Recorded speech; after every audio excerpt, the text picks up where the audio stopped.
We'll feed through some of the best ones. And down they go. Isn't that nice? All in a line. And we've caught up with the breeding herd too. But it seems as though they have stopped to have something to eat, which is nice. Hopefully these boys will settle down too. Now, this is actually, and I just got goosebumps from the question that Diane has just asked. You were wondering if I was nervous the first time that I saw wild elephants. So, I can't remember the first time that I saw elephants because I was really little. I've been on many, many safaris. I've been very lucky to have traveled to some fantastic places with my parents, so I can't remember that. But, and I can tell you my most intimidating sighting when I first started guiding. So, it's pretty amazing. It's very different when you've got to start driving the vehicle. And remember, like I said, I've been going on safaris all the time, and I was very well relaxed, and the rangers were always the best, and they knew exactly what they're doing, and they made me feel so comfortable. And then I was in the driver's seat. And I'll never forget my group of guests. Oh my goodness. Actually, I don't think it was my first group of guests. It could have been my second group of guests. But basically, we were sitting, and it is also very mountainous again. We pulled off the road, and this herd of elephants they are so relaxed. They're often walked up. It's the same herd that I've told you the stories where the matriarch had actually come and introduced her brand new calf to me. Remember, I've told you that story, I think, quite a while ago, a couple of months ago. It's the same herd of elephants. So, we need to catch up to him. Can we carry on telling this? But we'll try and find an elephant that's willing to stand still for us to watch. So, sitting there, and I gave them enough room, and the elephants started walking past me. I promise you, I think my hands were on the steering wheel so tight that my knuckles were going white, and I was so nervous, felt like my heart was sitting in my feet, everything was trembling, and I was just going, please just be nice, please be calm, please just walk past, because I didn't know. I'm still learning about the animal behavior and all of that, and I could see from what they were showing that they were completely relaxed and not bothered by me at all.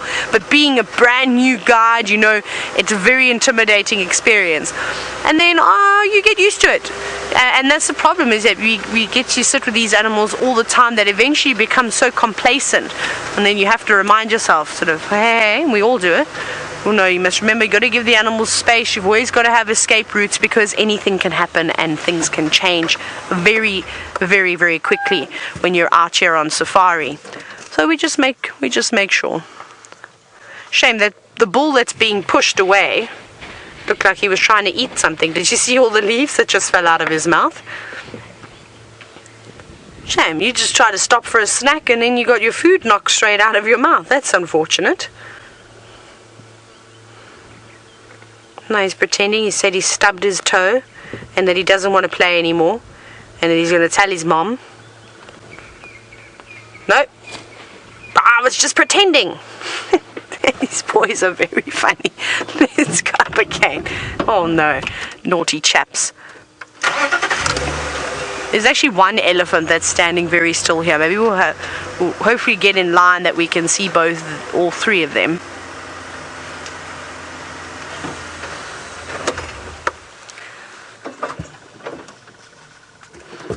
Big head shake. Now, that, of course, is a warning sign. That head shake is to say, hey, don't come near me, I'm big and scary. But the other elephant is not fooled by that behavior. Shame, I think he just wants to get away. I don't think he's particularly interested in playing for too much longer now. It must be quite exhausting, though, because they've been pushing each other non-stop now for the past at least 30 minutes, if not even longer. Now they've quiet again. Nudging him with his tusks. That can't be very nice to have a tusk up the bottom. Luckily they've got such thick skin that I'm sure it doesn't do too much damage. But if it was two big elephant bulls, I can tell you that when they charge at each other, if a tusk were to hit their body, it would definitely go straight through. And there was actually an incident on the reserve where I did my guide training, and we didn't get to see it, but we'd heard about it, and we went and looked at the carcass. But there were two big dominant elephant bulls, and they'd actually had a fight, and one ended up passing on because of the same reason. This elephant came charging from the side and actually hit this elephant's side on, and the tusk went straight through and ended up piercing its lung. But these elephants are now hiding away from us behind all the bushes. We'll see if we can catch up to them, but it seems as though it's not just the elephants that are out and about today. Tristan's got the stripy horse. Indeed, stripy horse. They have a nice group of zebras. So, sorry about a little bit earlier with our crash away. Unfortunately, we're right on the southern boundary, and sometimes the signal's a little bit weak down there. So we've come up a little bit higher, and luckily we managed to bump into a nice group of zebras that are all out on this little open section, feeding away. And it seems that they've got quite a number of insects bugging them, judging by the amount of tail wagging that's going on and head shaking and coat twitching that we have. So it's quite a common thing to see among zebra. They get quite a few of these biting flies landing on the coats, and they then have to try and get rid of them utilizing their tails. There's a little calf there as well, or foal should I say, sorry. So the little one is still quite attached to mom. You can see when mom moves, it runs along as well and tries to keep up with mom and make sure that it stays there and doesn't get too far away, because ultimately it's going to be still susceptible to predation. The one that's standing right in front now is a little bit older, and so that one can see away from its mother. That one will be able to get away from predators a lot easier than the little one that's now trotting after its mom. Isn't that sweet? So you can see how it knows very well that mom is the safe place to be, and so stays really, really close as soon as mom moves. So the little one runs after it. Here closest to us, you can actually see this is the stallion that's closest to us, so he's the one that will be overlooking this herd of zebra and ensuring that they're staying nice and safe. And we know that that's the stallion because as he's swinging his tail, you can see between his bum cheeks he's got a small little thin black line running through it. Now if we go across to the female will have a very different line running through there. She'll have a big broad black stripe. So I think there's only one that's facing away from us, so we can try and have a look and see. There we go. So you can see the difference there. It's a much broader black band that comes down there, and that's how you can tell male and female apart. Also, the male will be slightly bulkier and bigger. They'll have a much thicker neck area than what the females do, and tends to be a little bit more chunky.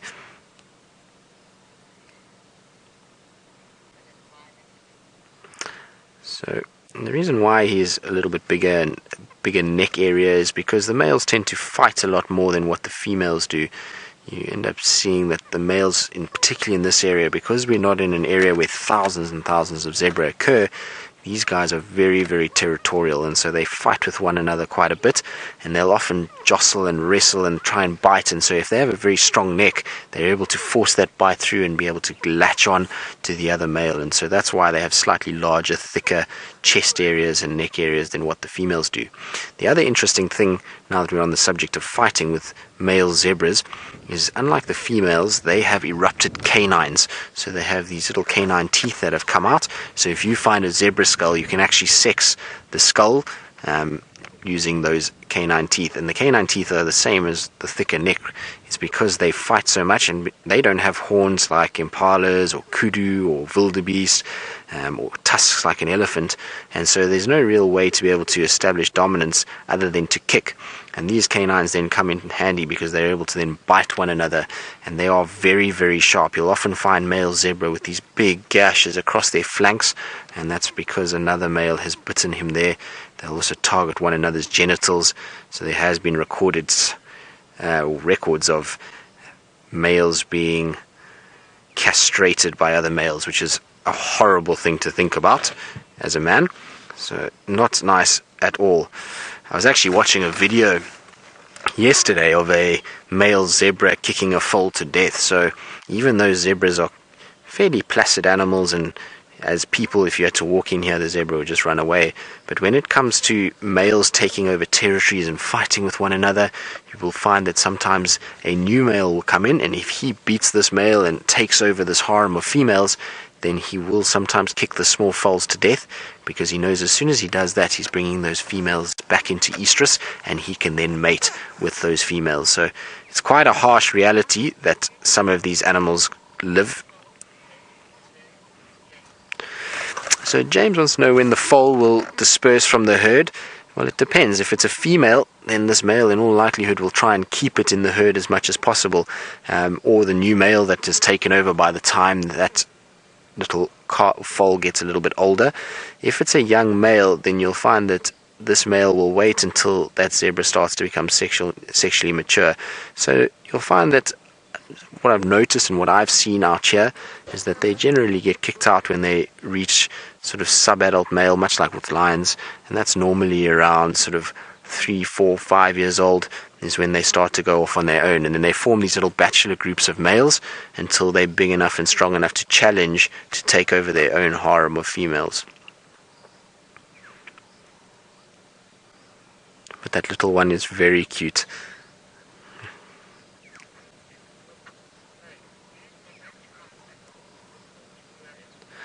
So, Report Globe, that's quite an interesting question. You're wondering if zebras will cross-suckle, so a different female will suckle a different foal. No, they don't, actually. They are very, very particular about their foals. They try and make sure that no other foal drinks the milk. And the reason why is because providing milk for a little one takes a lot of nutrients out of the mother, so she's got to make sure that she's got enough nutrients to sustain her little foal, and so if another one comes and drinks, she takes away a lot of that nutrients.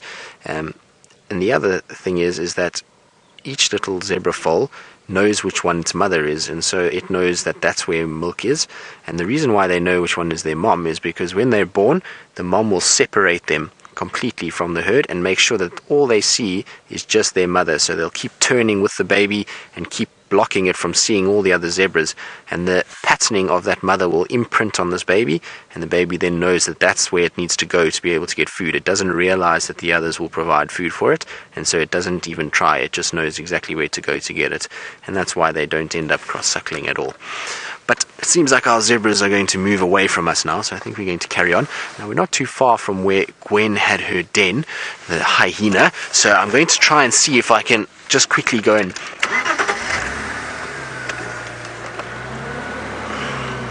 so I'm just going to quickly just check up on Gwen's den, and while I do that, let's check up on Jamie and how she's going on her bushwalk and the sounds that she had with the elephants.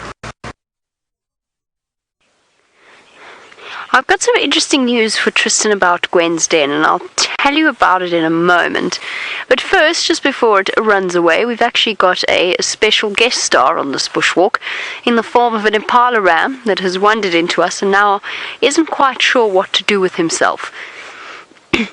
Now you can see him hiding there behind the leaves, and he's remaining completely still. Oh, no, he's not. Now he's moving.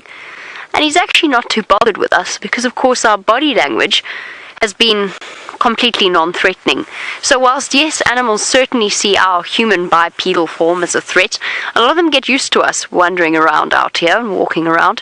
And if we're talking, if we're walking, we're not really presenting too much of a threat to him, because if I were to just continue along here, he'd be absolutely fine, because I'm not about to walk straight at him.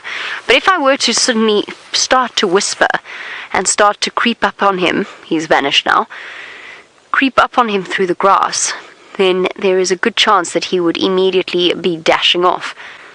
And it's always interesting to see, you can see it with just by turning your head, the way that they respond to you. It's the same way impala will get right up to sleeping lions and not be terribly concerned, provided that they've seen them. They're not going to be bothered by them at all. Now, speaking of lions, I'm pretty sure I can hear lions roaring off to the south of me, where I can see more rain gathering. But I did say that I had news on Gwen's den. Now, the last few days that we've been to check there, there's been a massive warthog lying in the entrance to the den. Herbie just tells me he was out on tracking team this morning, and he actually went to the Philemon's cutline den, and he said very upset, Franklin. Bush is full of mysterious sounds this afternoon. Anyway, he said that he saw 2 cubs come out. 2 quite large, quite skittish cubs, and they came out and then they ran away. He said they were very, very skittish. It's zebra. I thought I heard footfalls. Here's the interesting thing. There's this herd of zebra coming towards us, and they haven't realized that we're here. They're going to pop out shortly, unless perhaps they see Herbie. Now, Herbie's here to make sure that we don't get ourselves into trouble by chattering away and not paying attention. I just got this funny feeling, or I heard something, and I think it was the zebra's footfalls. Now, I started talking about the body language that you show. Interestingly enough, that works for predators as well sometimes. If you're sitting with lions on foot, and ideally you shouldn't really sit with lions on foot for too long because they do feel as though you're outstaying your welcome.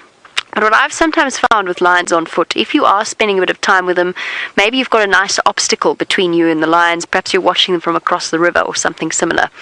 If you sit with them and you whisper, they start to worry about what you're whispering about. But if you sit and you talk normally, then they seem to relax. Now, obviously, that applies to lions that have encountered human beings before. So they've learned to read those subtle differences, or not so subtle differences in our behavior, which makes sense that they'd be experts in that sort of field because they communicate visually and by sound in the same way.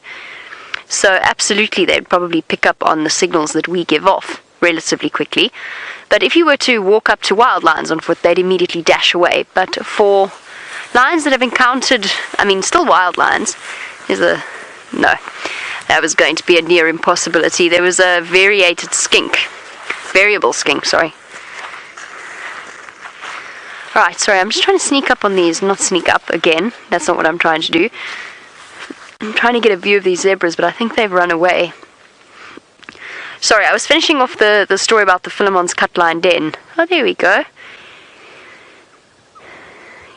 Giving us a beautiful demonstration of his camouflage stripes, or disruptive coloration, that those stripes provide. And also, of course, distracting myself once again from the discussion of the den site. So Philemon's cut-line den, I think, would be my guess, is that it might absolutely be housing other cubs. It might be housing Ribbon's cubs, surprise, surprise. It might also be housing one of the other females. But I think it's housing Gwen's as well. I think she's moved back there. Sorry, I wondered why my wrist was so itchy. It was a pepper tick. Horrible little creature. Damage is done. Bite is there. I'm grievously wounded, and I may not survive. All of that done by a little monster that size. It's now a slightly flatter little monster than it was. I have to confess, I don't feel too much sympathy. Horrible creatures. I'm not even convinced that it's no longer just with us. Right, let's go and sneak around this termite mound. We'll get a better view of these zebra. Hopefully. They might decide to jog off now that they've seen us properly. Hello, Zebs. Oh, it is nice to ideally approach animals so that they don't know that you're there at all. That is the ideal. But that, of course, is an impossibility because they walked into us, and I was mid-sort of talking when I saw them, so they're obviously aware of us. I was convinced VM was going to fall over that log, and yet again he proved me wrong. That's why there was that sudden intake of breath. I thought he was going to fall over backwards. And he is the master. Let's see if we can get a view of them. Keep catching flashes of zebra. There we go. Yes, no.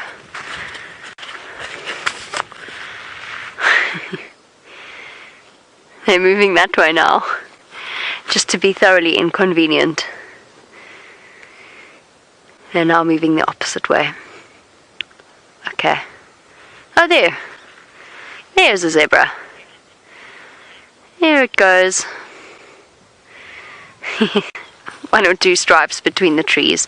I'm sure you're all really curious to know, after all the rain that we've had, how the water holes are looking. Let's go and have a look at Buffelshoek.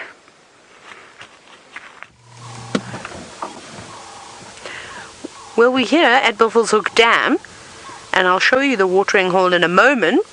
But we've got a little terrapin, I suppose.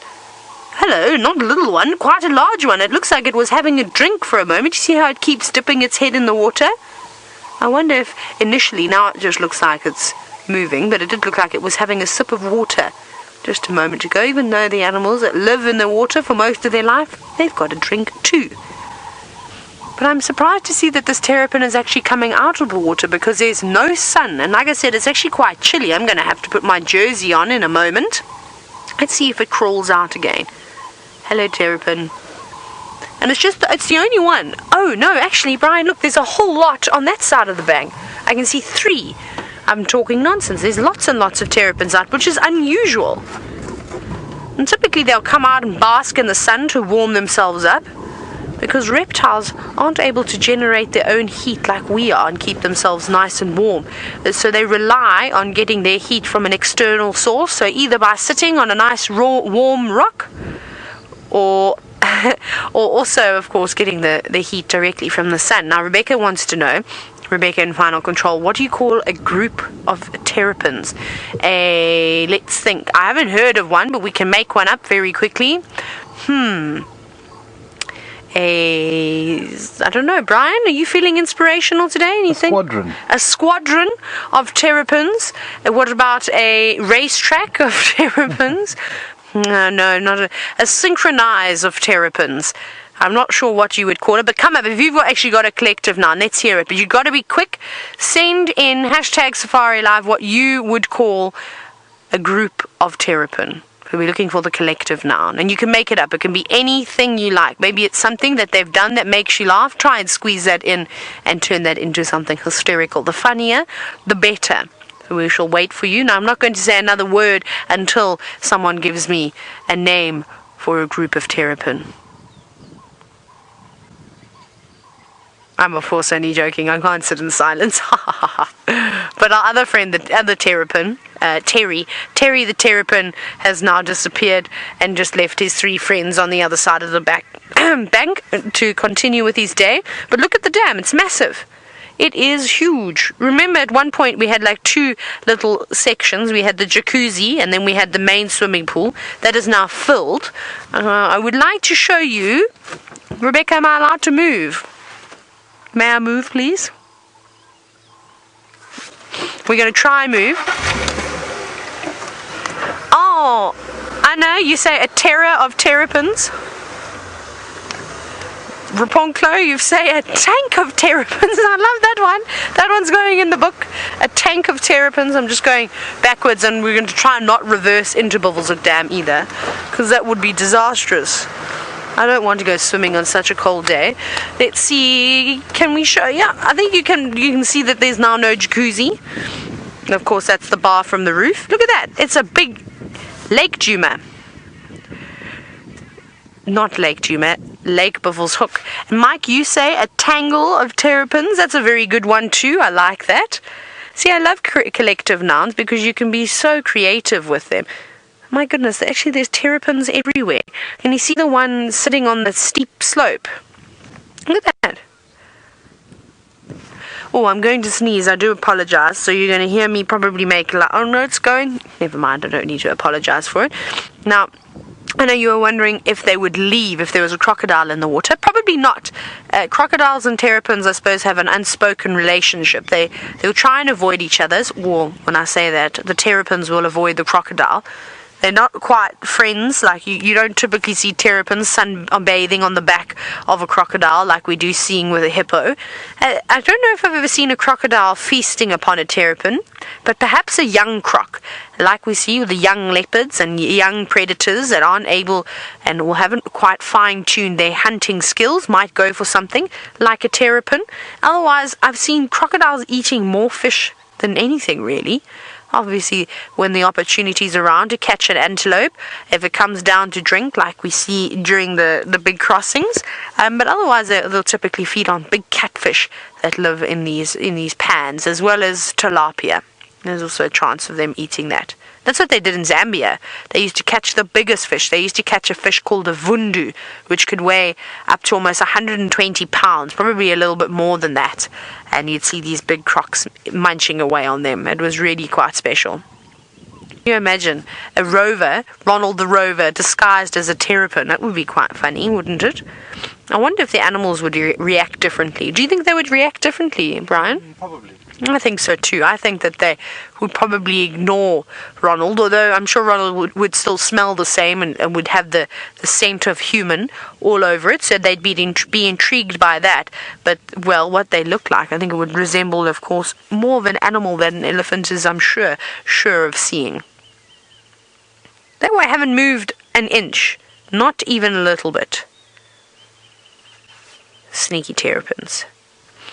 No terrapins synchronized swimming today. No one's diving into the water for us. And also no Boris the Blade.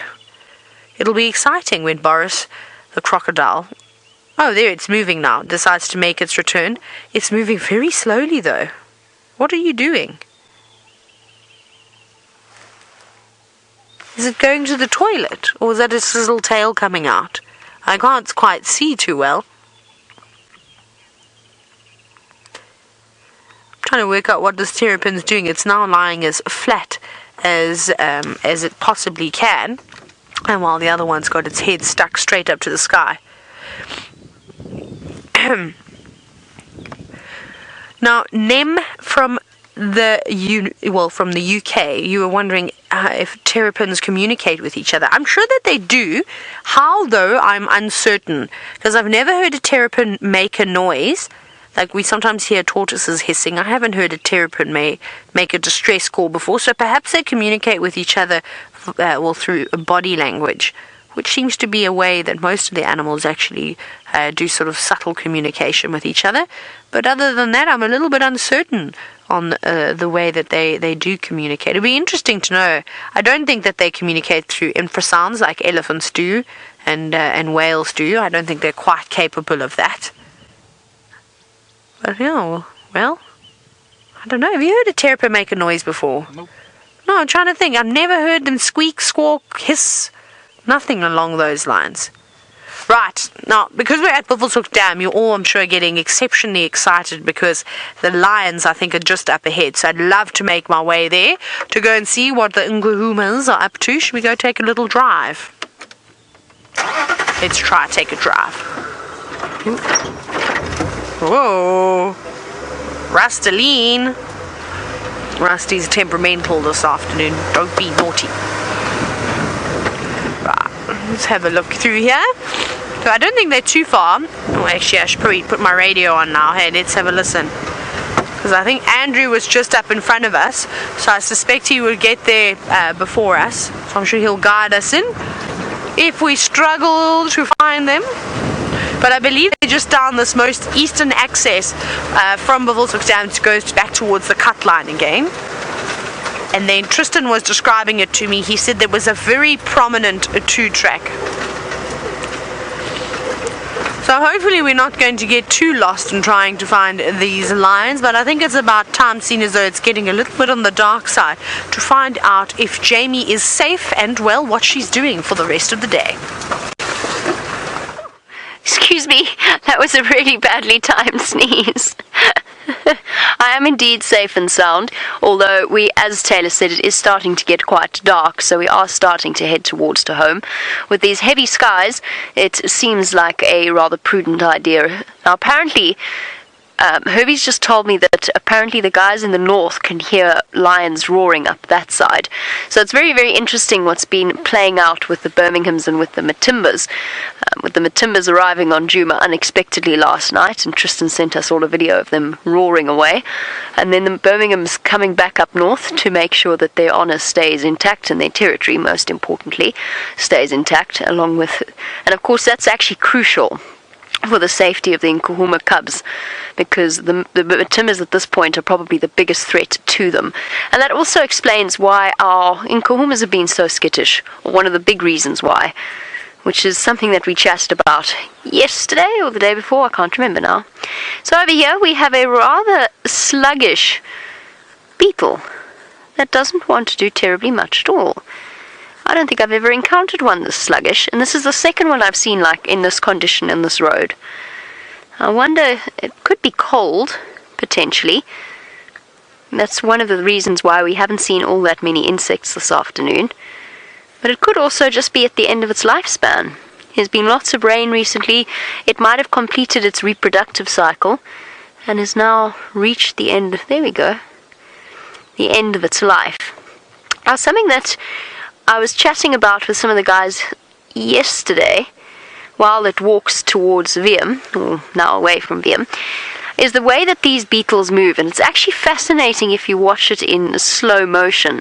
It's less pronounced with this guy, but it was quite clear to me. I slow-mo videoed a beetle walking across the table with its 6 legs, and the way that that beetle was walking, you can see how delicate that process was of that 3-point turn. There we go, now shifting around, all 6 legs involved there. But when it's just walking a straight line, essentially what happens is, ouch man, these flies are biting, the 2 legs on the outside of the one side, so let's say his left front and his back left, they will go forward whilst he rests most of his weight and pivots his weight on the middle leg. So it's a sort of, it works in conjunction. So while he moves the front left and the back left, then the middle one of the opposite side moves, and everything balances on the middle leg of the side that has the 2 moving legs, if that makes any sense. Now, this might sound like a bizarre observation, but it is quite fascinating in terms of thinking about the engineering, the evolutionary engineering of something like this beetle. And obviously an obstacle like that becomes slightly different. So let's try and turn him a little. Sorry, buddy. So watch, try and see what I mean. Stop! Okay, don't stop then. Try and see what I mean about the way in which he rests and pivots all of his weight on the unmoving middle leg. Here we go. And then moves it when the other side's moving. It's just fascinating to watch. Perhaps it's something I find fascinating and perhaps should keep quiet about. One of those things that throughout my life I've thought is really, really interesting and then discovered that nobody else finds it interesting. Who knows? Anyway, I thought it was quite interesting, so I thought I would share it with you. Rebecca says super interesting, but I think that was a Saki tone. I'm not quite sure. Let me just reach over and remove the sand from the edge of the camera. Alright, let's start walking because we're actually quite far from home, and we've got, I think the light's going to disappear quite quickly. Well, hopefully that'll get rid of some of the ticks that have already gathered. Despite the amount of rain that we've had, the ticks have not died. They're all alive, kicking, and back in numbers greater than they ever were before. There's a black-bellied bustard calling, and I now call it Herbies' friend. And the reason that I call this particular bird Herbies' friend is because that's the black-bellied bustard that Herbie had a long conversation with once on Bushwalk. So I stopped and I went up to Herbie and I got him to imitate the call of the black-bellied bustard into my microphone, which sits underneath the peak of my cap. Which he duly did, and he does amazingly. And before we knew it, there was a black-bellied bustard calling in response, which is a type of bird for our new viewers. Quite a large bird, sort of medium-sized, about that high, just above knee height. And it gives a very fascinating sort of whistling and champagne cork pop at the end. Can hear it there, but I don't think you'll be able to. Anyway, that's Herbie's black-bellied bustard now. Right, we're going to march through the darkness, but while we do, it seems as though Taylor has succeeded in locating those lions. Let's go and have a look at a cub practicing being a leopard. We've got one in the tree. Can you believe it? When last did you see an Nkuhuma cub sitting in the tree? I remember not too long ago, well, though it feels like ages ago, we had them all playing in the marula trees and the apple leaves. It was their absolute favorite game. So it's still good to see that they haven't forgotten one of their favorite things to do, because it's very sad to see these Nkuhumas getting older. I miss them when they were really little and really playful. And I think this one has maybe got itself stuck in this tree. There's a couple of spiky branches there. So it's lucky that it's in an African wattle, because we know that that's David's favorite tree, And, well, it's his favorite leaves too, if you remember. Now, where are you going to go? I wouldn't plan on going any higher. I think that's a little bit risky, but look at those beautiful golden eyes. Or practicing, at being an elegant leopard, which I think is quite nice. And I'm glad this little one is entertaining us this afternoon. Whether it's going to make it to the top of this tree, I'm not sure. If it's going to fall out, we will have to have a little giggle. It's going through like a little loop in the branch there. It's going to wedge itself in. You better be careful. Oh, it's a pity. This is sometimes when I wish I had little strings attached to the branches so I could pull them out of the way so you could all see clearly. Oh, all the bark is coming off now. Be careful, little one. Trying desperately, yes. Maybe if you go over the top of that branch. And look at this. We're watching this little one try and figure out what it needs to do in order to either get down. Careful. Although I must say they're a lot more elegant in a tree now that they have honed in on those balancing skills. They are almost triple size since we last saw them. Look how big they are. They're not cubs anymore. I'm very sad. Let's see, a big jump or you're going to slide down. And no, that's not graceful at all. And there it goes. I don't see too many of the cubs, so I think that they all must be playing off just to the side here. And it's very thick where we are, but we're lucky. We've got these small little nimble vehicles and we're able to head into areas that most people can't. Right, let's see. Let's see if we can follow that little one. Right, be careful of all the branches. Try and get back here. Woo! I drove over a small tree. And you know me, I like to, of course, collect trees. Okay, we're going to take this one down, though. We don't need this one. But I just need to angle myself. I do apologize if I'm just concentrating at the moment. Whee! Oh my goodness, there's so many branches here. I'm trying to do this without my goodness. Woo! So it seems as though we're going to do quite a bit of maneuvering around here. I'm going to save myself the embarrassment and we're going to jump across with Jamie and Herbert, and well, hopefully they're having a bit more luck at navigating than I am. Well, hopefully, we'd have to struggle though. We are on foot and we don't have to deal with the massive roof that Taylor has to deal with, so I completely sympathize with her. Now, I've been thinking about biological or evolutionary engineering and whether or not the same thing applies to other beetles like this weevil-like thing.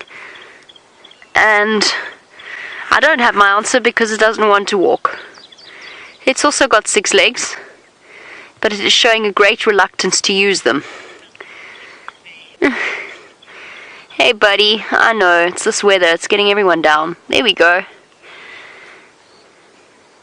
Bonk. Bonk, bonk. No, okay. Alright, fair enough. I just wanted to see you walk 3 paces, so I could see if you walked in the same way, which I assume that you do with your 6 legs. Okay. He's not going anywhere, I'm probably not going to bother him anymore. He's also very, very well camouflaged and looks essentially like a little stone or a little piece of dung if you happen to be strolling along the road. No. Not going anywhere. But we do have to. We have to keep... Oh, really? That's interesting. Paul says that he's heard that engineers have studied the way that beetles walk. Beetles walk? And then have gone on to build drones after them. Does that, I mean, do the drones walk as well? That's really cool. Oh yeah, I suppose it was ground-based drone. That is really, really amazing. That is fascinating. Makes sense. 6 legs seems like such a stable design when you compare it to, say, 4. Wildy, with this new lighter Bushwalk backpack, you're racing backwards. Usually I get into trouble because I'm walking too fast forward. Now Viam's going to be home before we finish the segment at the speed that he's racing at. He does leave behind very interesting tracks, and I will forever after be able to identify a Viam track walking backwards down the road. He's got a slight toe drag to where he puts his heel. So he sort of guides himself back. So this is the Wildy track. Look, the light is really horrible for trying to show you tracks, but this is the Wildy track. And there's a sort of a roughly equidistant to its size. Here you go. That's the Wildy track, walking backwards when he's on camera on Bushwalk. And we know all of each other's tracks by this point. I know James's, Herbies, Brent's, Steph's obviously, Gendre's, Dave's, which looks a bit like this at the moment because he's got a sore foot. You get to know each and every single person's tracks eventually. Just from driving along. And I'm sorry, I'm motoring along this road. I'm not stopping to look for anything else because we've actually still got quite a long way to go. And the light is getting very dark very quickly. So we're going to try and make sure that we're in a closer, safer proximity to home. I'm sure I think I keep hearing lions, but they're very far away. Herbie stopped at a pile of dung. Let us go and see what Herbie's found.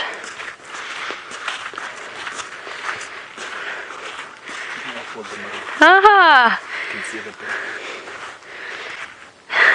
Is this warthogs? Warthog. It is warthog. There we go. Herbie's found something really cool for us. We'll stop briefly just to have a look at it. The warthogs have come and snuffled through this elephant dung, and they've picked out the marulas that have been undigested. I was about to say uneaten. That's not what I mean at all. I mean undigested. So they've come through, snuffled a little bit. They've left their tracks here, and then they've left the marula pips over there, and a little bit of the skin further back. Mom and babies, judging by the tracks. It's very awkward light for tracking, unfortunately. Otherwise, I'd show you properly. But warthogs have very box-shaped tracks to their hooves. I don't think I'm that desperate, Liam. I said I was hungry, but I don't think I'm that hungry just yet. Nah, I think I'll settle for panicum grass till we get home, and then I can enjoy Amanda's cooking instead. Definitely. It appears as though Taylor has found herself into a very interesting position, so you'll have to join us for the race home. I'm looking for more panicum. I'm hungry. I really am. I forgot to eat lunch. This isn't very yummy panicum though. It's because Genre has been walking along here eating them. That'll do. It's not quite panicum. Ah dear. I don't want to eat signal grass, that's gross. I'm not eating signal grass, I'm not that hungry. I'm not spoiling my dinner, Rebecca. I'm building an appetite. It's an appetizer. That's why they call it an appetizer, because it's just preparing you for the excitement of the meal to come. Tristan says very kindly he'd like to know where we are because he will bring us chocolate to help ease my pangs of hunger. Tristan, we're on Zoe's road, slowly but surely navigating the turns. Well, the good news is it seems as though, I don't know whether Taylor's got herself out of her tricky position or not. Let's go and have a look at a lion cub.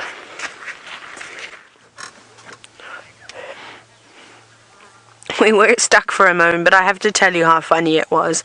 Is that after going over all of those old trees, I must have clipped something, but anyway, the diff lock gear jumped out of, 4x4, and for a moment I couldn't move, and I couldn't work out why I couldn't move.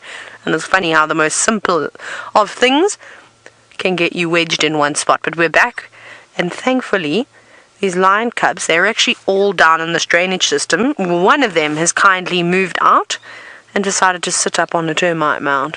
What I'm going to do is, Brian, I think if I move forward slightly, you'll have a better view, because I've got a clear view, so that means I've got to shift forward a little bit.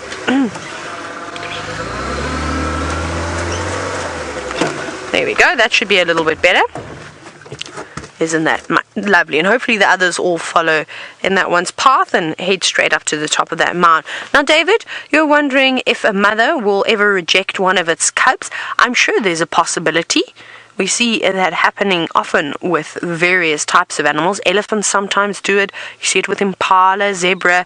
So I couldn't imagine that it wouldn't happen with a lion. Though I've actually never seen it firsthand. There's another little cub. Oh, there they're all coming out now. And, well, I actually hope to not see it, to be honest. I couldn't imagine anything more heartbreaking.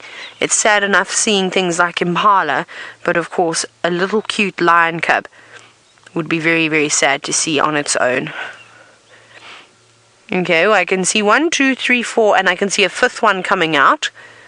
We'll just hopefully wait and count them and see if there are 6 of them here. I'm sure they all are here. There might be one that has just decided to go and hang around with the adults. You always get that, you know. You always have one sibling that prefers their parents more than the siblings and friends and will hang around with them. Hello, cuties. And we've got to see if Flip-Flop is here too. I haven't seen her yet, but she is minute compared to her siblings. They've really outgrown her, and she's got a lot of catching up to do. And that's a nice spot. They can see their mothers across the way, who we'll go and look at a moment, but they were still sleeping, so I'm not really too worried about them just yet. But there's nothing more beautiful than seeing lions at the top of a termite mound, and it's a big one too.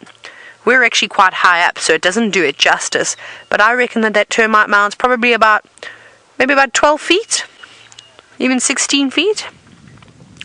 Hannah, you're wondering where the babysitters are. The babysitters are actually just behind us and to the left of where we are. I don't think we'll see them now, though. They're hidden behind some bushes, but it seems as though there are 3 lionesses here. Well, they haven't moved too far, but I'm glad that we got here at this time, that they started waking up, because there is honestly nothing worse in this world than watching flat lions fast asleep, not even twitching an ear, although I've decided I can think of something worse. Are you ready to hear it? Watching rugby on television. Yep, I said it. All the South Africans are going to hate me now, but that's fine. I would prefer to go and watch the game live. I don't like watching sport on television. I think it is more exciting if you have the opportunity to, of course, go and watch it in the flesh, the whole experience, the noise that you just don't get from, well, watching on TV. And that's how I feel about. I think Lions is on top, though. Sleeping Lions is on top, and then watching sport on TV. What do you think, Lions? Do you enjoy watching sport on TV? Yes? Twitch your ear once if you say yes. Oh no. Yeah, no, that was twice. That was 3, 4, 5 times. Okay, I don't know what you like. You're confusing me. Oh, is that little Flip-Flop down there? I've just seen the other cub, by the way. I think they're all 6 of them are down there. Can you see that one that's hiding to the that's hiding directly behind the bush willow? I think that's my favorite little girl, sitting there, looking all mangy. But she's looking much better. Still a little bit of mange on her, but there's definitely a massive improvement from what she looked like a couple of months ago. Remember, she was almost completely black in colour. And I was so worried about her. I think we were all so worried about her.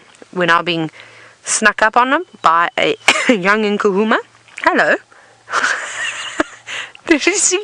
That's cheeky. It's giving us a little bit of a snarl there. You chose to come and walk past us, not the other way around. Sassy lion, that one. So wait, 1, 2, 3, 4, 5. Yes, and I've just, like I said, the other one is on its way up.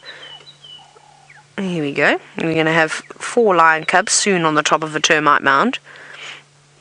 Up you go, little one. Now imagine if we had to sit and watch them. Whew.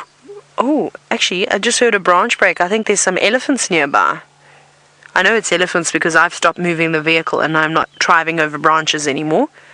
You can see they're looking. They heard the cracking that I heard. Oh, you guys better be careful. Although, actually, they don't need to be careful. They're on a very, very secure spot with that little drainage line surrounding the termite mound. And then, of course, they're quite high up. So I think that they should be fine. It must be coming close because they've all got up now. They're staring, and it didn't sound too far. Perhaps they have spotted it.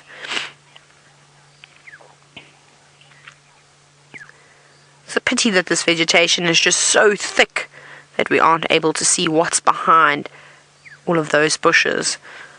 Now, Shannon, you're wondering at what age will the young male lions get their manes?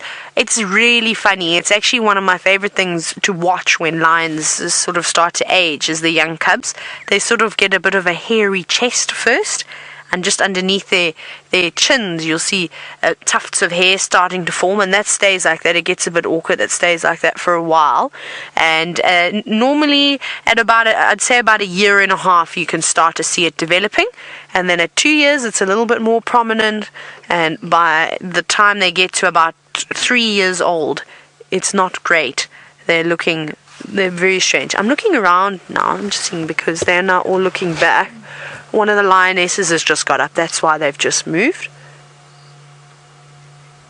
Oh, and I hope that they don't go roaming around over here, because it is not going to be fun trying to follow these Nkuhumas through this very, very thick vegetation. So now they're not so worried about the elephant anymore. I wonder if one of those lionesses is not going to investigate. Where's the others?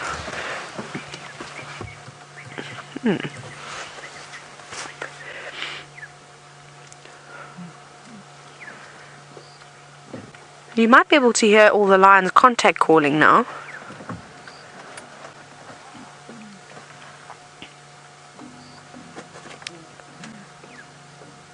All looking, listening. Now, James Dungan, just as we watch these lions, you've asked on this very cloudy afternoon if there are any animals that aren't easily habituated. Yes, I think definitely that's the case. You know what? Oh, hang on. I'll get to your question now, James. Let's listen to this quickly.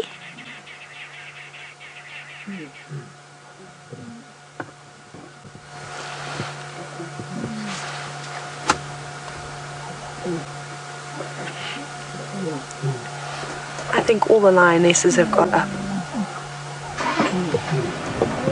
Isn't that the most beautiful shot?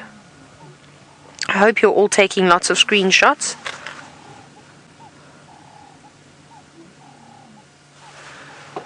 I can't see the lionesses anymore. I don't know where they've moved to.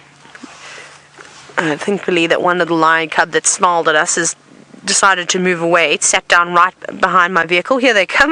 Let's watch these guys run down. Don't worry, James, I haven't forgotten your question. We'll get back to that in a moment.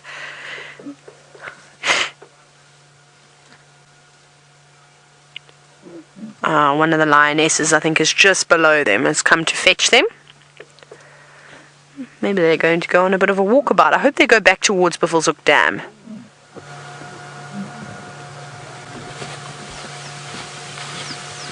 Here we go, and they're all just behind there in that little drainage system. 2 left to go. So, James, I'm just trying to think off the top of my head some animals that are quite difficult to habituate. It is a tough one. Birds are pretty, well, you know, even they're easy, because we used to see the hornbills coming in and often eating at breakfast, and they would only fly away when you got to 30 centimeters away from them. Otherwise, they would stay put and eat as much as they could. Monkeys, very easy to habituate. Most of the animals are pretty easy. I would say you'd have to start going into reptiles, would be difficult ones, like the terrapins, to get them relaxed that they wouldn't sort of dive back into the water. That is pretty tough. And it depends. Like I was saying the other day, impala, zebra, waterbuck, they're a little bit more difficult to habituate because we don't get too close to them. We don't off-road for them, of course. So they're not quite used to all of the branches breaking if you are driving around. They're normally quite frightened by them. Now we've got to try and follow these lions. Do I have a lion behind me? No? No. Wonderful. We don't want to drive over one of those. Right, let's try turning here. Let's do this. I apologize. Woo!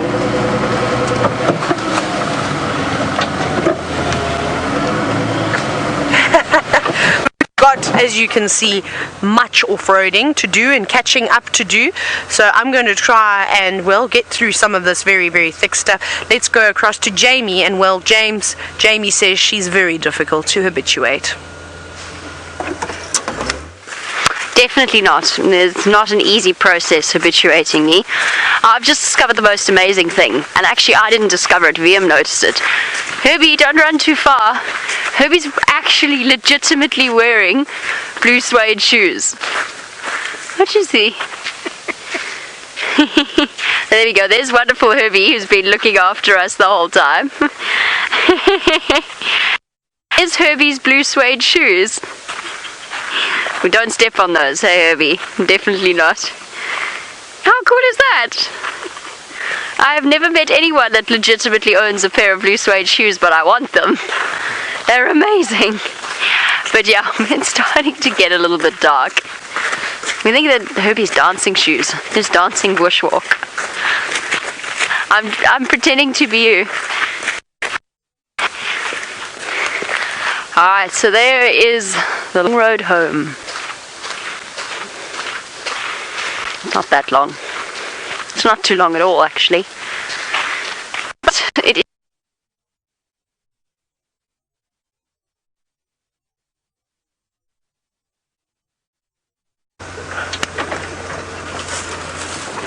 Right, apologies for that.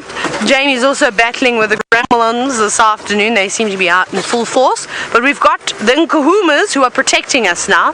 And I don't think that any gremlin would possibly want to mess with an Nkuhuma lioness. We've seen how feisty they are. And well, we've seen them taking down buffalo on numerous occasions, so I'd be a little bit wary of them. Oh my gosh, the cubs are up to their tree climbing antics again, which is wonderful. Let's see if we can get a view around the corner, and thankfully we didn't have to actually do too much off-roading. We were able to catch up to them pretty quickly. We're about, you can just see, oh fantastic, Andrew's actually said that I can jump in front of him, which is wonderful, so let's do that. That little one disappearing around the corner. And I think they're going to go for a drink. Whether they, hi everybody, whether they make it to the dam, I'm not sure. Oh, and there's lots of vultures around as well. Now, Yankee, wondering if we're able to read a lion's emotions. Hello, little one. I think so. I'm just going to pull off the road over here. Ah, there they are. All the Nkuhumas. Yes, I think so. They tell us with their ears when they're unhappy with us. They either make them flat, they prick them up, they do all sorts of things, or they snarl at us, or they move their tail around, or they even are vocal with us. So it's pretty easy. It's not actually too difficult. I find the cat's emotions quite easy to read if you compare it to something like an impala. I think an impala's behavior is probably a little bit more difficult to read than a lion's, but that's just my personal opinion. But I think also we sit for such long periods with these big cats is that we do pick up and learn quicker about their behaviors. Whereas impala, we love them and we stop for them and we view them. But I mean, let's be honest, when last did any of us sit for an hour and a half watching a specific herd of impala? We don't do that like we follow these big cats. So I reckon if I were to put in the effort and sit and watch the impala, well, I'd probably learn a little bit more about their behavior, wouldn't I? There's a big rollover from one of the girls. And I wonder when Amber Eyes and the youngest Nkuhuma lioness is going to make their return. Because it's been some time now since we've last seen them. Well, we had them one evening. What was that, about 2 weeks ago now? Maybe even a bit longer, almost 3 weeks ago. Yeah, and a scratch, not wasting any time, up she goes to rejoin the rest of the pride. Yeah, big yawn as well. I'm hoping that they do go down to Bushwalk Dam, because it would be really, really nice if we could have a look at them, having a nice drink. And also give us an opportunity again, if they all line up next to each other, to see how much the little cubs have indeed grown. And off she goes. Come on everybody, keep your fingers crossed that the rest of the lionesses follow in the footsteps of the one that has just passed, because I hope that they don't decide to have a quick nap here. It's not necessary. Good little cub. Get up and you carry on. You show the adults how it's done. Nope, just thinking about it. Now the problem is that we can't go anywhere until these lions move, because the vegetation has got so thick that it's almost impossible for us to even try and go around like what we normally would. We'll just have to be patient.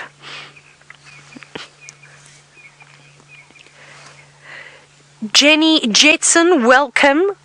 We are so happy to have you here on Safari Live. And everybody, Jenny Jetson is a new viewer, and you were wondering if these lions have names. So Jenny, the females in particular don't have names, but the entire pride has got a name, and they are known as the Nkuhuma pride, which means brown ivory tree. And that was the tree that they were first found under by one of the rangers in this, one of the guides in this area. So that's what that means. And we also have male lions, and now typically the male lions have also, their coalitions have got names. So we see the Birmingham males on a regular basis. And there was a bit of a stir up with two of the Matumba boys who passed through, but they seem to have been sent back home with their tails between their legs. Come on, girl, jump up for us so we can keep following. And then all of the Birmingham boys have got names too. So we've got Nena and Nsuku, Mfumo, and I knew I was going to do this. I knew I was going to forget one of their names. What's wrong with Tinyo? And there we go, Tinyo. How could I forget Tinyo? That is terrible. We're just going to stay here until she decides to move around, because I don't want to start the vehicle and start heading towards her. Otherwise we'll probably end up encouraging her unnecessarily to get up and move. So if she needs to have a little nap and a bit of beauty sleep, well then we'll be patient and we'll have a little nap and some beauty sleep too. Let's just hope those flies bite her bottom so much that she decides that she cannot handle it anymore and she's got to move off. That's what I'm hoping for. Sleeping Beauty. But she matches the road. So Brian, what color would you describe that line in the road? What name would you give that color? Beige. Beige. It's amazing. Do you think the road is camouflaging or pretending to be a lion? No, I'm joking. I'm just talking nonsense now. Thank you, girl, for getting up. Don't even listen to the things that I'm about to say, because it's absolute nonsense. Right, I think it's also time for lights now. This is exciting. Right. And we also can go out of 4x4 for now until they decide. No, now I've neutraled myself again. I'm not going anywhere when I do that. I don't think Brian's actually ever going to let me live it down. Hey, Brian.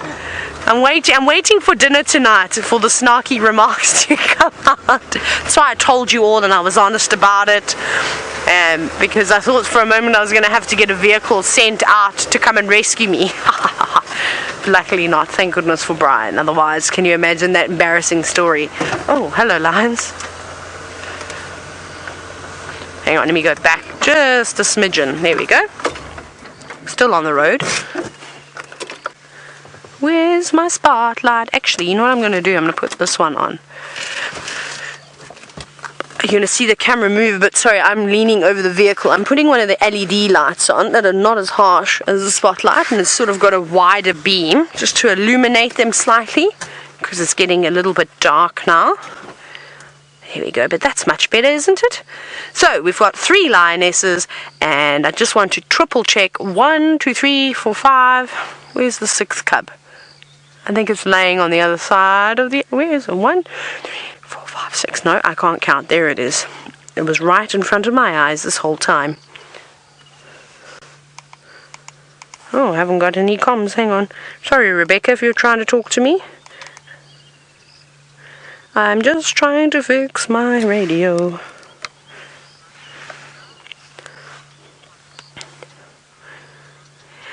Now, this is actually quite a tricky question. Miss Martinez was asking, how how can you tell how old the lion cubs are?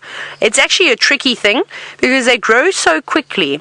So if you look at this lion, should we start with the lion closest to us? This cub is quite large. Now there were actually 3 different litters, so we know the ages because we've been following them. So this cub is about 8-9 months old, somewhere around there.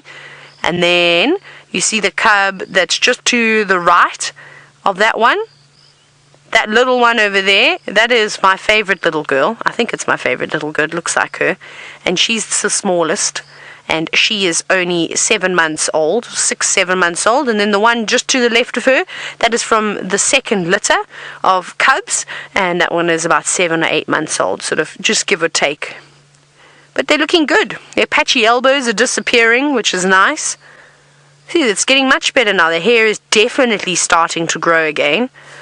And I cannot even believe that. That is the most exciting thing I think that's actually happened to us, is that the Nkuhuma Cubs managed to but beat the mange.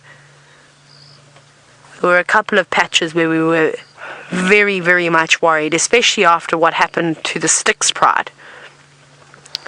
And I know because we've got a couple new viewers, Jenny is being one of them. I'll just let you know. So there's another pride of lions that we see known as the Styx Lioness, and there's 3 lioness. They also had 8 cubs at one point. When I did my interview drive, I was fortunate enough to go out with Jamie one morning just to see how it's done, and I got to see all 8 Styx cubs. But they were absolutely covered in mange, and unfortunately the adults have it, whereas the Nkuhuma lionesses don't have mange. Is that Flip-Flop? No, that's my favorite girl. I made a mistake. That's the youngest one there. Apologize for that. That's the little girl. And well, those cubs unfortunately all passed on from the mange, so you can imagine why we were so concerned when the Nkuhumas have picked it up. Ah, look who I've got behind me. What I'm gonna try and do is I want to try and actually reshuffle over here. Brent has actually just popped up behind me, so I know that him and all of his wonderful guests would like to have a view, so let's try and make it that they can squeeze in too. Perhaps we'll go the scenic way around. Brent, are you sure? Okay, let me go forward for you.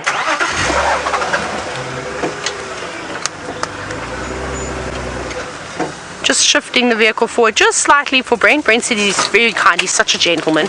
He said that he was going to go the scenic way around for us. Now you can see the bars just there. I do remember that we have, of course, this roof over the top of our heads this evening.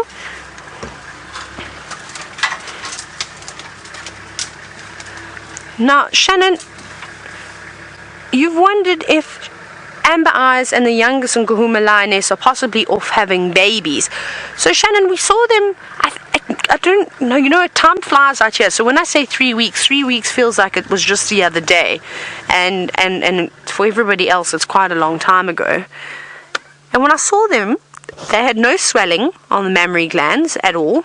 They were fat. They looked like they'd eaten something, but I don't think so. We've been actually chatting about it at camp, and we suspect that possibly the 2 of them are coming into estrus again, and maybe that's why they've moved away, possibly sick of being hounded by the Birmingham boys or any male lions that pick up that they're in estrus.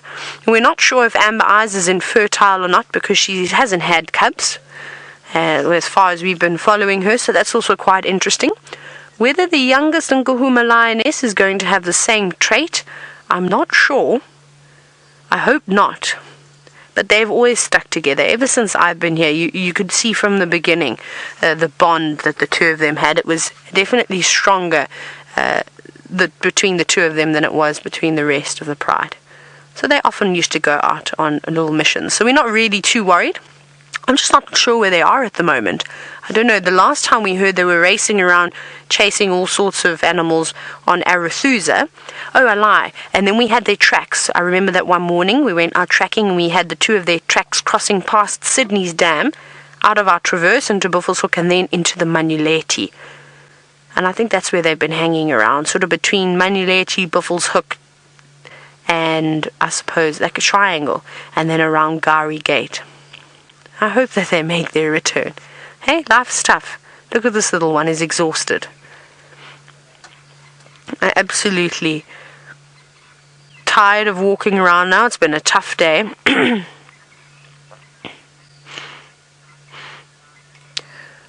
I might actually have to shout out across to Brent. Brent, where did those Birminghams end up? Back in Buffalo's Hook again?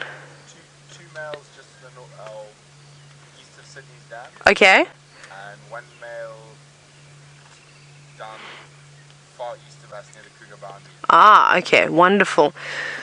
Wonderful. Thank you, Brent. Now, Milana, I think it was, you were wondering if there was an update. Ah, there we go. I was correct. Milana, if there was an update on the Birmingham boys.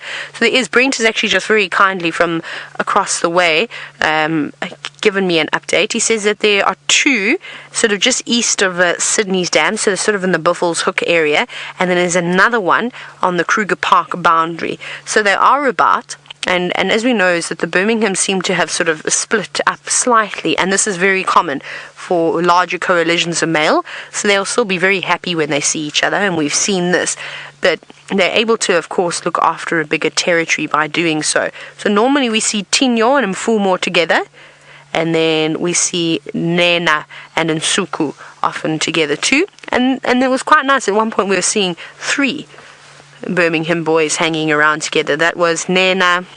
Oh no, Nsuku was here at one point too. It was really nice to see him finally, because it took me ages to have a look at him. But no, they're not coming back just yet. But don't be alarmed, and the lion sightings will become more and more regular again. It's just difficult for these guys to go out and catch things. You can imagine with all of this long grass around, it's not just the northern Sabi sand that is lovely and lush and green at the moment. Everywhere. Kruger National Park, the northern sectors of Kruger. I was at Satara not so long ago, and the grass is long. I wouldn't be able to see over the grass. It is so tall. So there's all of that, and then you go down towards the Sand River and the Sabi River, and it's lush in that sector. Go down to Crocodile Bridge and Malalan, and it is also beautiful down there. So there is so much food for the herbivores, is that they don't need to all round up into big herds and keep on moving around. They can sort of stay put for longer periods of time, and we see that with the elephants now. Look at Fang's herd, for example. She's very easy to identify, that big matriarch with her tusk that points back towards her. We saw her twice, and I'm sure she's probably still around.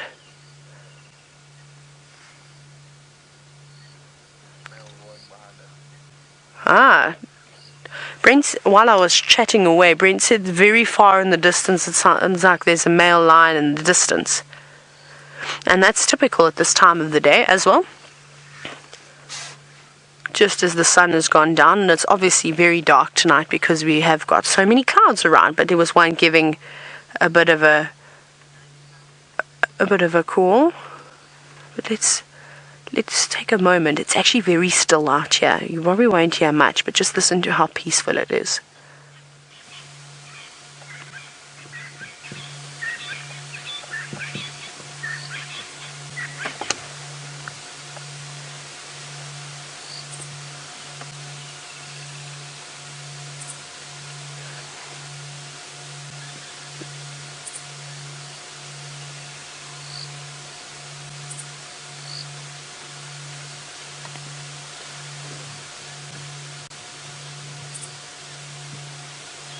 And as it gets darker and darker,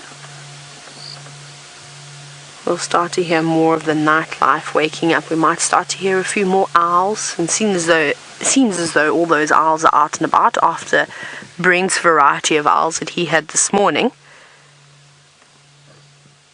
Maybe we'll hear the odd fiery neck nightjar, though I'm not too sure. We normally hear them calling on the clear nights, and it's very cloudy tonight, but you never know. And then, of course, the insects. There's crickets that were chirping. There's a woodland kingfisher just now giving off its last call, and there's 1 or 2 cicadas that have braved the cooler weather.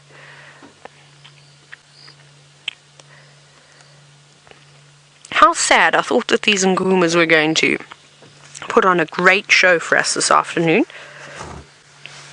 and it seems as though they are a little bit on the tired side.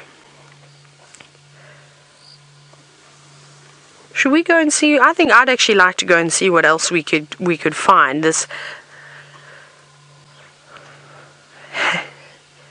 little one, which almost looks like it's bored to death. Now, Maine, you've asked as well, coming into night time now here in South Africa, if any of these cubs are still suckling. I watched the other day one of them attempt to suckle. I think it was actually a little floppy-eared girl, but unfortunately Mom was quite reluctant to let her suckle. She sort of kicked her off again. They're at the age now where they don't need to be suckling anymore, and from what I can see, and it's obviously a bit dark now, is that the suckle marks have dried up almost completely. Those mammary glands from the adults are not too swollen anymore, so there's probably only one lioness, if any, producing milk. But you can see, look at that, nothing. You can see on the right hand side it looks like they've been trying to suckle there, but drying up, and they don't need to. They've been eating meat for quite some time now, but I suppose it is always hard. Right, we're gonna keep going, I think, because these lions, I think, are going to have a sleep for a while, and we got lucky with them climbing trees and doing all of those exciting things. Now we just need to figure out how to get out of here. Right, I found a gap, which is nice. I thought it was going to be a lot more difficult. And just squeeze here, and we'll go. Obviously we can't go straight ahead because we have a roadblock. Right, and I apologize, I've got a bit of Oh, thank you, Rebecca. Rebecca just gave me such a nice compliment. She said that my hair looks lovely in this light. Now I'm going to just flash it, and it's because I got a new haircut and I cut off about 6 tons of my mane. I feel much lighter now. I don't have such a sore neck anymore. But thank you, Rebecca. I should have gone. It's my Lion Golden Gate shampoo that I've been using. Oh, we need lights, and we need a spotlight. Oh my goodness, there's so much going on right now. Aha. Chameleon tonight, Brian? Yes, please. Right, chameleon time. Let's see if we can find one. I thought those Nkuhumas were lovely today. It was a perfect sighting. I'm so glad that they still like climbing trees. I think that's probably my highlight for this week, is the fact that the Nkuhumas are still enjoying climbing up in the trees. Remember that one day we had one of the lionesses, it was actually off Quarry Pan Road, where she decided to climb up the tree with the little ones. That was an exceptional sighting. I think that was the same night that they ended up chasing down that buffalo. And then we had the elephants, remember? And it was unfortunate because we had the gremlins attacking us, and you guys didn't get to see it. We had the elephants come charging through as well and chase them all away. And very exciting that day. Goodness, we've been exceptionally lucky with the lion sightings that we've had. Well, just everything today. Okay, ooh, I think we're going to have to go down this way. We're back on the cut line. We won't stay on the cut line for very long. I think we'll probably take Hyena Road. That's a nice road, and we might have some luck there. Actually, it's a little bit chilly. I need to put my jacket on, so I apologize if you hear some scratching and but I don't want to get too sick. We must stay nice and warm. Yes. Oh, and I just pulled my earpiece out, so we have to put that back in again. I'm having lots of luck today. Right, let's see if I can get this to work again. Yes, almost. That's not... This is the joy. It's now got so dark and I feel like my eyesight is going. Moving on with age. I'm 25 this year. Can you believe it? Right, let me see if I can get this. Rebecca, you're going to have to tell me your comment again because I didn't hear it. Oh no.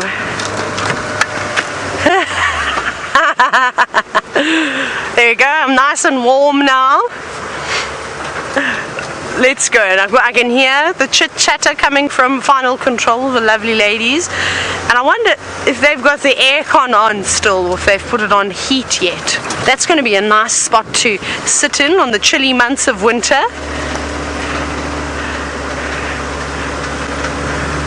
Oh no! Oh, that's unfortunate. Rika says there was a problem with the aircon, but it's been resolved now, and it doesn't do heat anymore. It only stays on freezing. So it's always the funniest thing going into final control, and you come from outside and it's hot, scorching, you're sweating up a storm, and you just walk into final control and you're just hit by this iciness, this chill, and it's so lovely. And then you see all the lovely ladies sitting with their ponchos and wrapped in blankets and the most ridiculous things. But I suppose when you are sitting doing your work in final control for 3 hours and the temperature is chilly, I suppose it gets a bit cold. That's why I had to put my jersey on, because, well, the natural aircon is also dipped in temperature. I'm going to make sure I don't miss my turn off. It's a pity we're so far away from Shibamu, because I really want to relocate on...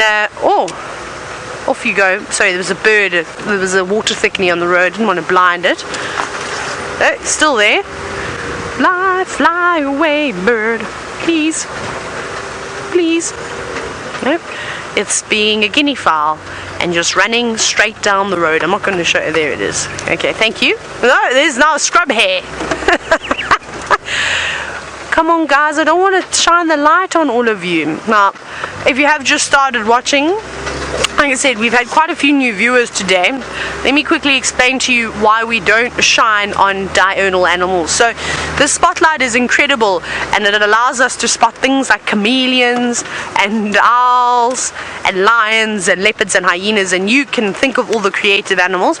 But the problem is that if you shine this light on a diurnal animal that hasn't quite got the same structure in the eye as a nocturnal creature does, this bright light can actually cause horrible disorientation with the animals. So basically it causes, I suppose you could say, temporary blindness, and we don't want to do that. So we'll avoid the giraffe, the buffalo, the elephants. We won't shine it on them.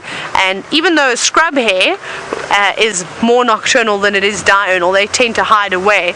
The problem is that well, they're very skittish little animals anyway. Hang on, this radio is going. I wonder if it's not Brent. Hang on. Brent, standing by. Brent was trying to get hold of me.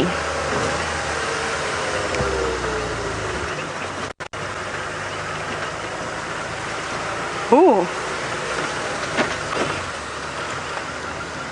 Copy, thanks Brent. Yeah, I'm gonna Fabakaya now.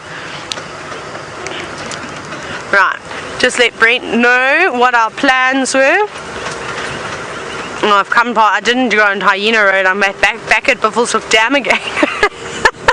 I'm on a roll today, hey Brian? Yeah. I'm on a roll, but we'll go nowhere, it's fine. We'll go down in Yala Road North, that's okay. That road should be dry enough now. That's another thing we have to always make sure we don't do, is drive on wreck roads if they're too wet. Should we listen to the frogs?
Isn't that just amazing?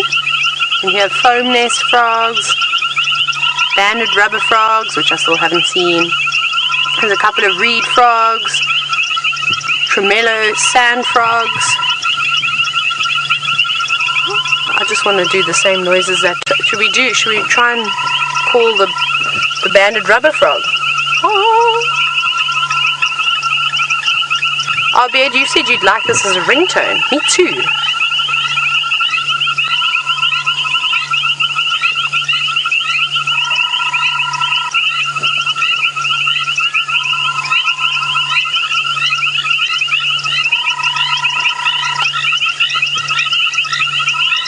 got like our own mini choir going on at the moment.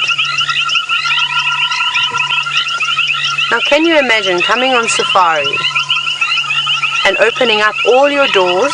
Hopefully if you come on safari you get a room that's close to a watering hole, because I know all of you watching this would appreciate this so much, and falling asleep to these sounds.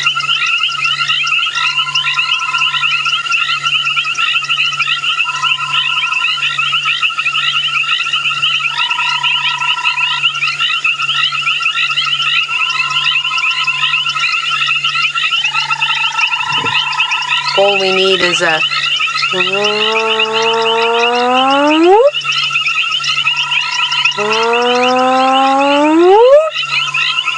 real hyena calling, and that would be wonderful.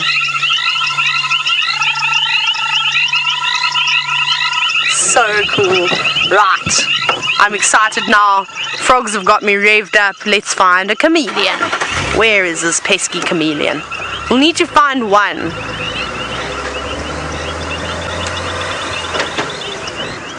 Now, Anna, we were chatting earlier about using spotlights and things, and you've asked if you can use a red light. You can indeed.